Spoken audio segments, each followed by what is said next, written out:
Hey there everybody, Daily here for GamersPlatoon, checking in with you guys today. We have an interview coming for you from Fragzone, the winners of the League of Legends tournament that GamersPlatoon just hosted, the EU Cup.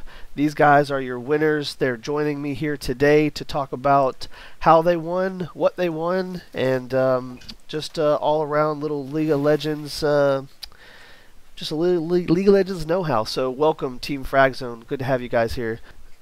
If we can start off by introducing the players. Yeah, hello, I'm Carsten Meyer, and I come from Denmark. I'm the AD carrier of Team Fragzone. Thank you. Backland. I'm Backland, the jungler of Team Fragzone, also from Denmark. Welcome.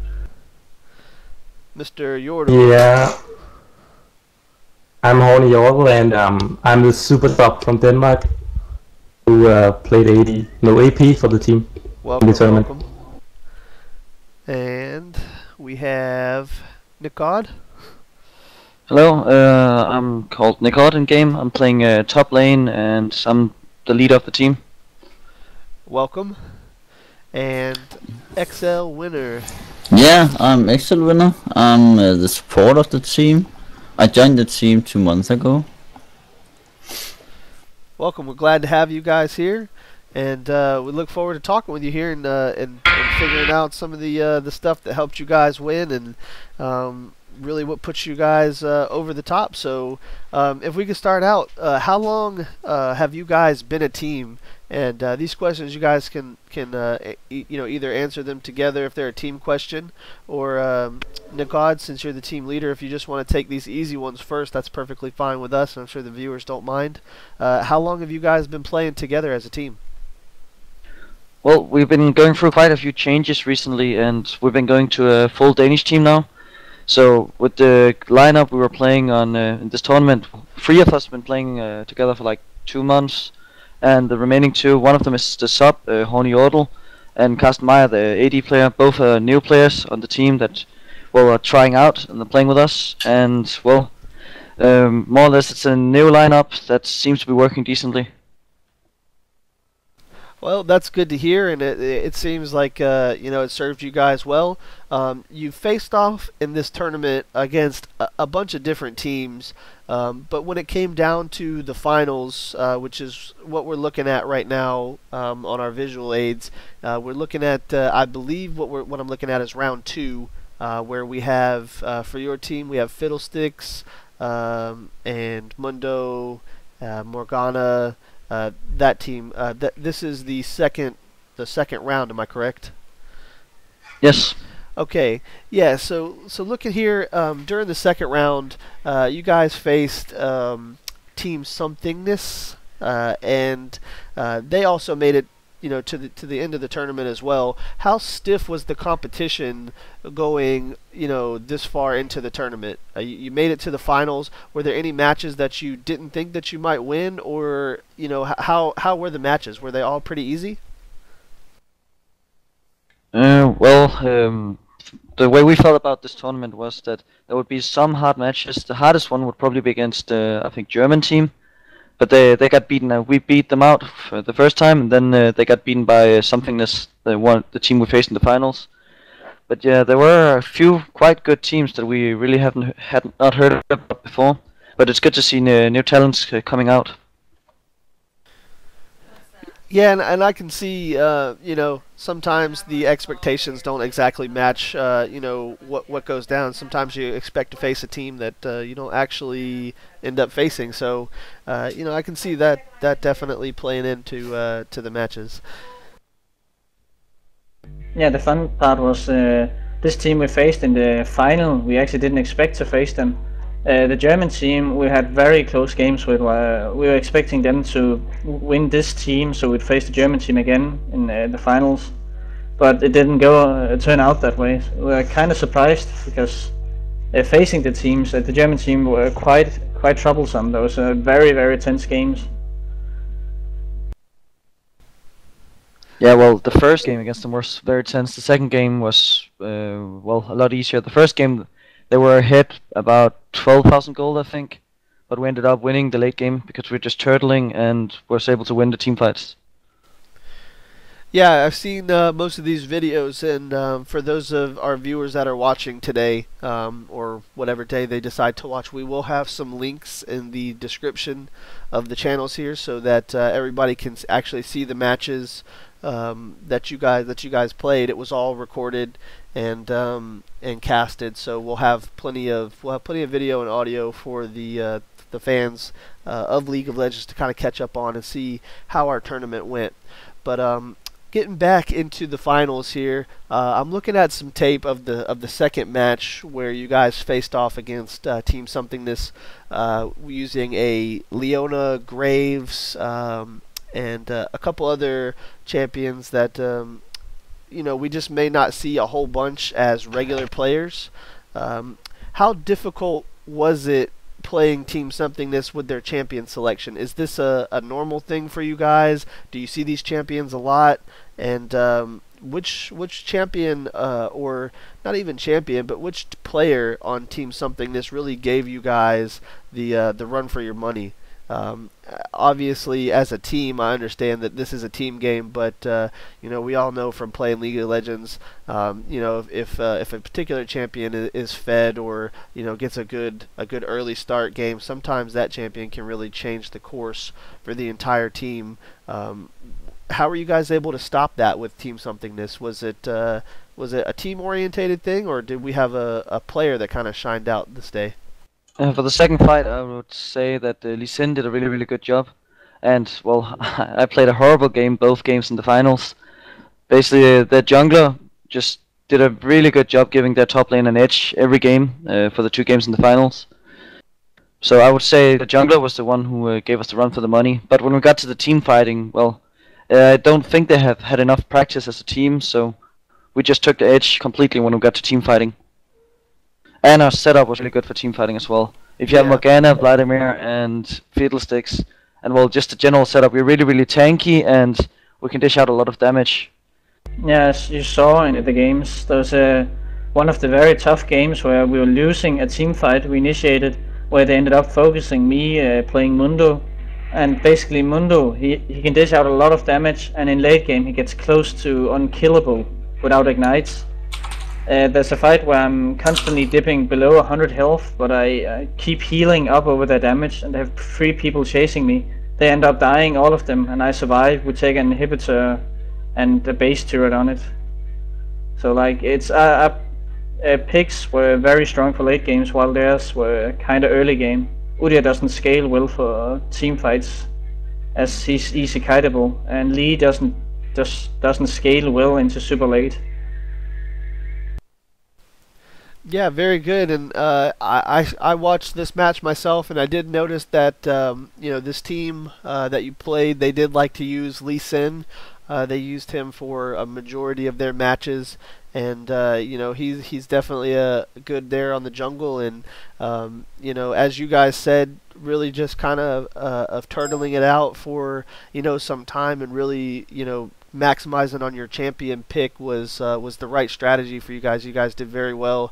It was a very entertaining match, but just like every match that we play in League of Legends, and this goes for your public games as well as your tournament games, there's always a center point to where the team really capitalizes and takes the lead. What point during this match was it the point of no return, basically, where the other team is just not going to be able to come back? You guys have the upper hand. Was there a particular team fight where you guys maybe aced the team, or took out three or four members and just left one up, or was this a just a back and forth kind of thing where you guys eventually gained the upper hand?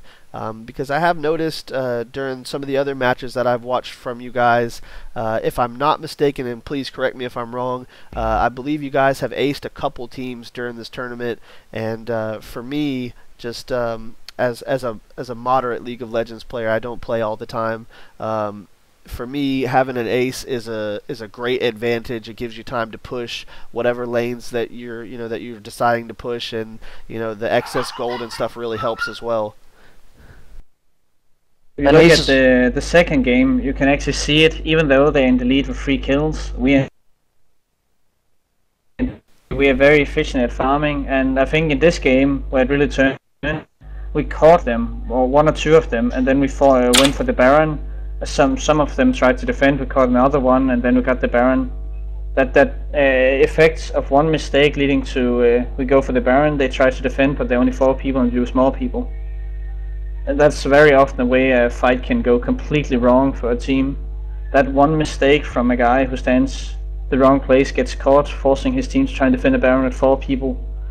I really find that's very often the turning point in the game. So you guys were talking about the dragons playing a big part in the match for you. How exactly did you guys capitalize on getting all these dragons, and how did that turn the tide of the game for you? Well, basically they had a very strong focus on ganking top, but whenever that jungler and that top lane is at top, that's a free dragon for us. There's nothing they can do about it when there are only 3 people defending versus 4.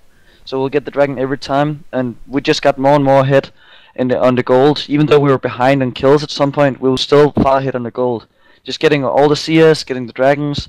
It's just using every single edge you can get. But just one thing about the dragon, like, it's not like you have to get every dragon. Well, it's best to get, but if you risk losing a team fight for the dragon, then it's not worth going for it. Yeah, the main thing is basically Nick in top didn't have a good game. He died a lot, and you fall in value after you die a few times, while the dragon is always worth 2 kills. So in the end, when they dived him and we took a dragon in exchange, they got like a half a kill and we got 2 kills on it. So in game objective, we earned a lot each time they went all in on top lane.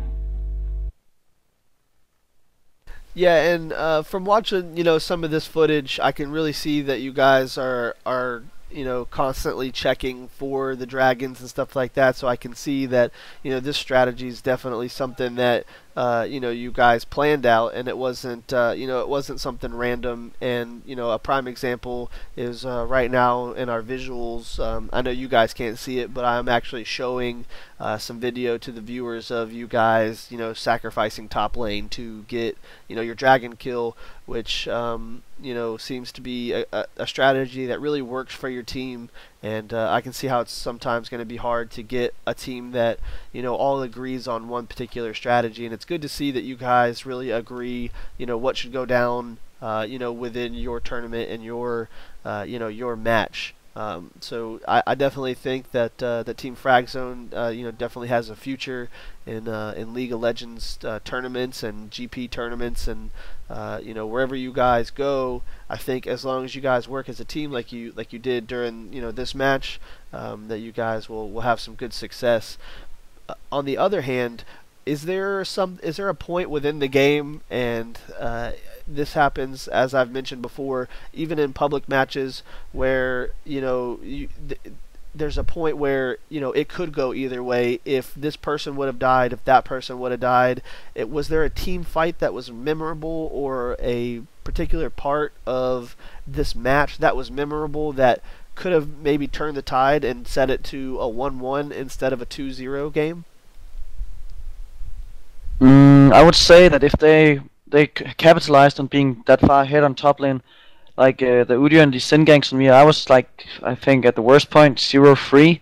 I had about the same farm, but those 3 kills they could have used to actually go fight for the dragon. But they prioritized going for more harass on top rather than going for a dragon fight while they were ahead. I don't think they actually went for any dragon fights. We just got them uncontested. I think we maybe had 1 contested dragon fight where we still managed to get it.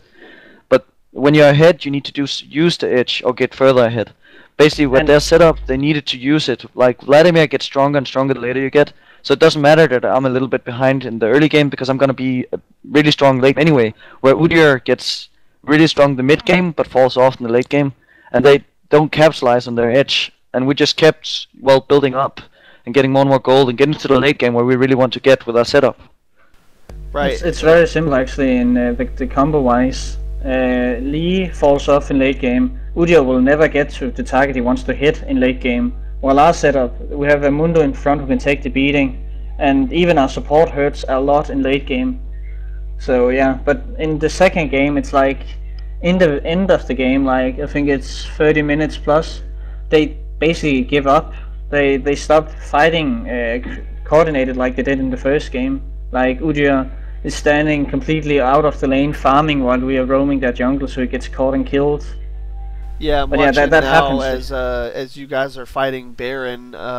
Graves singular tries to take you guys, all four of you, out by himself, which was a big mistake, and you know, he cost himself some health there. But so in y'all's opinion, or you guys' opinion, excuse me, I'm from the south. In y'all's opinion, if they would have capitalized during their lead where they were up 3 or 4 kills within top lane, you think that, you know, that outcome could have been different if they would have capitalized on that rather than you know, trying to get the gank or something? If they used that kill advantage to take out a dragon, you know, the game could have been different that way, in y'all's opinion? Yeah, if they actually started moving as a team instead of just thinking we are winning in kills, let's just keep going, ignoring the Drakes. If he, from top lane, after they killed Vladimir, just ran immediately down to Drake, and there would be 5-on-4 at Drake, then that would tip the scale for sure. But they didn't, and that's the huge difference. Well, I can't say that you know, that it's all their fault. You guys played a great game. They have to, you know, adapt to your strategy as well. So, you know, some of the credit goes to you guys. You guys, you know, threw them off their game. Team Somethingness played very hard. They did make it to the finals. They do have what it takes. Unfortunately for Team Somethingness, Team Fragzone takes the win in the League of Legends tournament. So that's really what I have to talk about with you guys about the in-game stuff. How did you enjoy the tournament itself? Was it something that you guys would maybe do again? And we would love your honest opinion. You know, even if it's not so good, everybody at least had fun playing the tournament. While it might not have been the most organized tournament, the guys really stepped up and tried to make it really fun, and it seems like everybody had fun. Is there anything that you guys would like to say about the tournament itself? It's I can say it pretty simple. I love the idea with TeamSpeak, so that the admins were easy to reach. But the main thing for this tournament is they forgot to be commercial about it. They need to bring out the message to more people. They were lacking people for this tournament. It'd be far more fun if, with so much money in the tournament, there should be like 100, 200 teams playing in it. But there was just not enough people who knew about it. Right, and I think that's something that GamersPlatoon looks to fix in the future. As a media editor for GamersPlatoon, I base most of my work for the U.S. So I wasn't really promoting this particular tournament. If I would have known that that this tournament needed some more promotion, I would have been all over it. I enjoy you know, watching these tournaments even if I can't participate.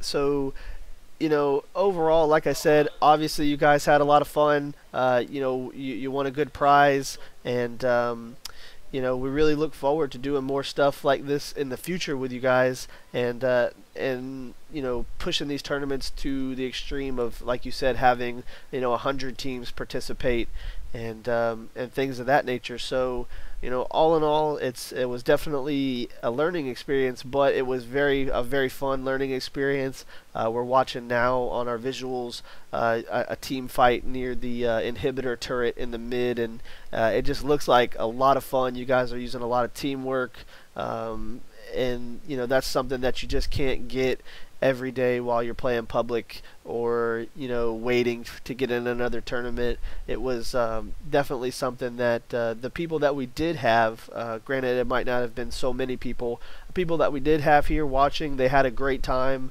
watching you guys play. The crowd that was here was interactive. They were talking with the casters and the hosts, and even some of the teams that were eliminated early or maybe not had a match at that particular time, they were watching. So it was good to have the involvement of the community and the players that were playing. These tournaments will start off small. I believe this was the first, or if it wasn't the first, it was the second tournament that they've had for League of Legends. So I can understand, you know, them still working out the kinks and bugs. But you know, for GamersPlatoon, I know I can tell you guys officially we enjoyed hosting this for you guys, and we enjoyed having you guys here to play with us and get out there and do some competitions and be competitive. So on behalf of GamersPlatoon, I would like to thank you guys for participating and congratulate you on behalf of GamersPlatoon on winning the tournament. Thanks. We did enjoy playing it, and just a side note is basically with this amount of prize money, you should easily be able to get more than, you know, the weekly Go for LOL. That's 200 euros for playing like the entire day. So if they're able to get 300 people playing, or even 500, you should easily get more. It's just a matter of actually getting the message out, because this is actually a tournament where the admins is there to help, where in ESL they don't really care. It's like you can sit for an hour waiting for the admins. Yeah, we've seen that, and that's really what GamersPlatoon looks to do is make these leagues and tournaments better, and really capitalize on these competitive gamers and give you guys a place to play with a fun, interactive admin staff and staff in general. So as I said, this about wraps up our interview, guys. I appreciate everybody you know, being on TeamSpeak and talking with me today. And is there anything that you guys would like to say? Any shout outs, thanks, appreciatives to anybody that maybe helped you guys get here, or anything else that you maybe want the GamersPlatoon community to know? Well, we want to say thanks to GamersPlatoon for actually making this tournament. It was a really good idea to do, and we're looking forward to the next one. And I guess we have to say thanks to our sponsors, even though they weren't with this event. We have a sponsor called Shark Gaming, a computer company that helps us get to LAN events and such. And then I want to say thanks to our Fragzone. We have a manager called Danny, who's doing a lot of work for us and helping us out. And well, that's why we're called Fragzone this tournament, as it's his homepage. Well, thank you guys so much for being here. As I've said, GamersPlatoon extends their thank you for participating, and congratulations on winning the grand prize for this League of Legends tournament. I know you guys are looking forward to getting that prize, so we're going to take the necessary steps and things that we need to do to get it to you.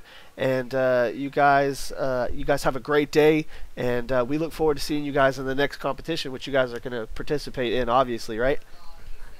Yeah, of course. Sure. Excellent. So again, thanks for GamersPlatoon. Thank you guys for watching out there on YouTube, and we will see you guys on the next League of Legends tournament. Thanks.